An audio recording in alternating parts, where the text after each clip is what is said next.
Ayan, agbantay tayo pa i-store. May kayo, gumatang kayo. Ayan, may benta kami.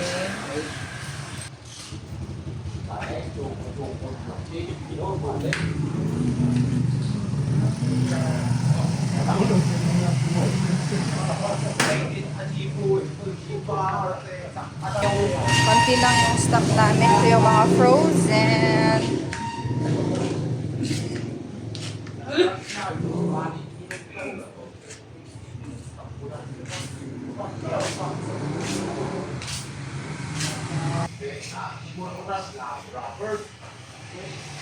Ako ang nakabantay ngayon. Hintay ko si Father. 5 o'clock.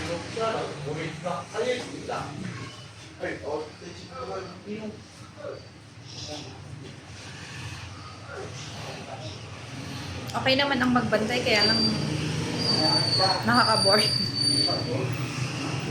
Dati kapag ako yung nagbabantay dito, dala ko lahat, binababa ko lahat yung laptop ko, nanonood.